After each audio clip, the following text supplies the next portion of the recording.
One of my Democratic friends. No, no. That's my wife, Elsa. I knew there was a better half here, didn't it? That's one of my daughters, Pam. We've met. I've seen you. Yeah. Never see you again. I speak to I had everybody. a picture in the paper last year We when you did. was up here. It probably ruins your reputation. That's I'm gonna speak to all that for though. Go ahead. Well, thank our senior senator from the state. Senior of Alabama. citizen too, right? Well, just a little bit, just a bit. Thank And you. I appreciate him taking his time. Thank you. Some people wonder why on Saturdays. Well, that's the only time you can get away. The way that things are going up in Washington right now, he just can't leave because of the politics that's up there. And I appreciate everything you do in the job. And I'd like to present you with a sweatshirt during this cold time of year from the town of Chatham. Hope you'll wear it right up there. Next time I look at the Senate up there. Do you know it's snowing in Washington right now? Oh, my goodness. And I just had a call from a friend of mine who used to work for me. 12 to 15 inches of snow in Washington D.C. they said tonight. Yeah, I'm glad I'm in Alabama. Anyway, I asked him, could he run over to Georgetown and shovel our walks? He laughed. He said, yeah. He said, that wouldn't be fair. He said, your wife wouldn't want me to do that. She'd want you to do it. You know, they all wives. I wear that. Hey, listen, I won't throw that away. I thank you. He gave me a T-shirt. He gave me a T-shirt several years ago. I kept it a while. I keep those things. You know, why not?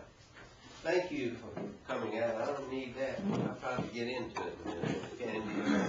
Thank you for coming out. I'm going to drink this coffee. It's cold outside. I've seen a lot of you. I've known you a while.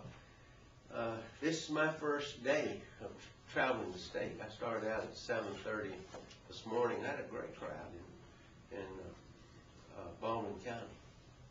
A feisty crowd, but good. You know, they're frustrated. You know, they are. And they're mad. And I don't blame them. And I've been moving around. I got a long way to go. You know what they say? I got miles to go before I cover North Alabama. It could be snowing out there. I don't know what there. But it's good to be back in Chatham. It's good to be here. This is my 24th year of coming to this county. You know, about 24 straight years.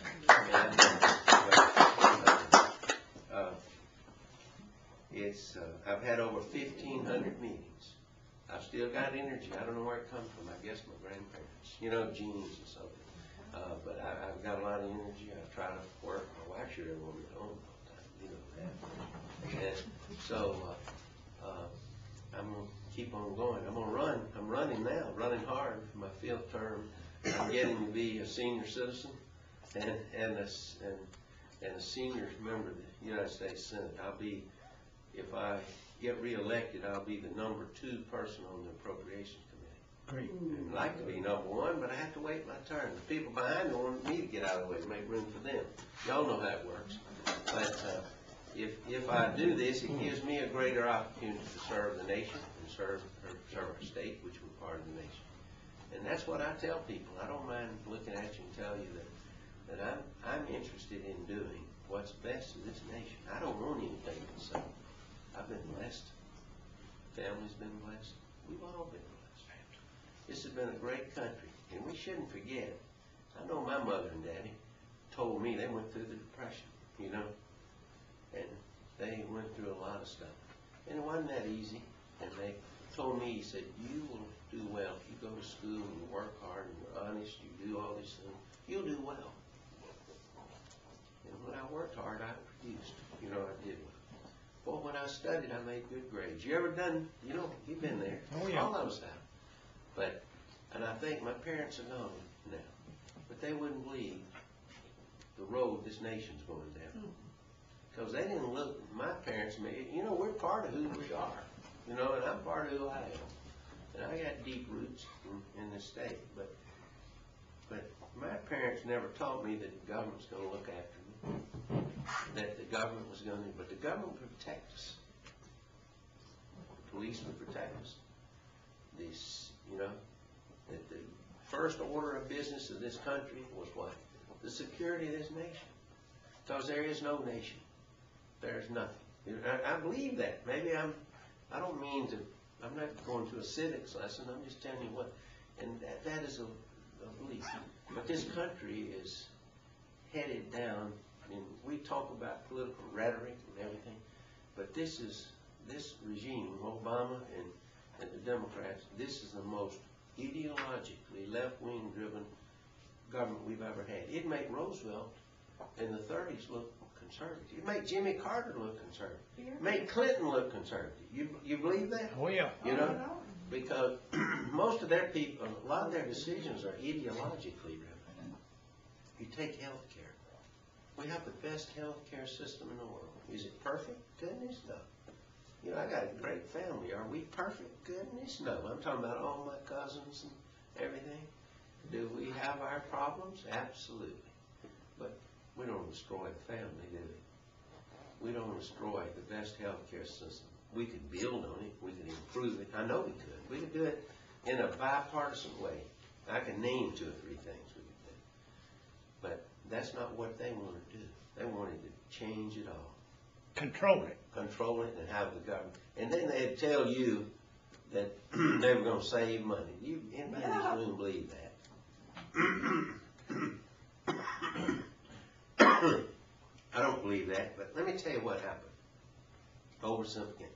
We only had 40 Republicans. We couldn't stop everything, but we slowed it down. But the people in America, they started back in the summer. Let's give some people some credit. You know, they got concerned. I'm talking about the American people. Okay? And they call them tea parties, but you know, they were going to these meetings and raising Cain about it. What the heck? And that got the attention of the press, didn't it? Got the attention. Well, Senator Kennedy died back in the summer, and in the summer, and they made an interim appointment, Paul Kirk, I know him, and then they had a special election. Well, I'm not going to tell you that I thought that Massachusetts would go Republican, even liberal Republican. I didn't think that would happen. But it did. But why did it do it? Because people were concerned about health care and the direction of this government. Don't you think that's Absolutely. And this Scott Brown, I met him. He came to Washington. He's going to get sworn in, I think, Monday or Tuesday.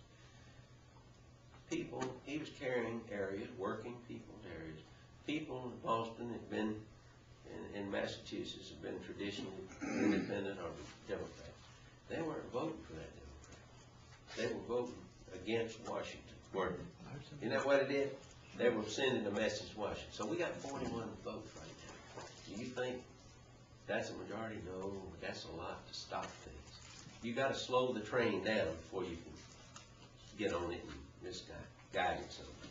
So we're there now. Hopes a couple of our Republicans won't defect, you know, and run on some things. So we got some tough things.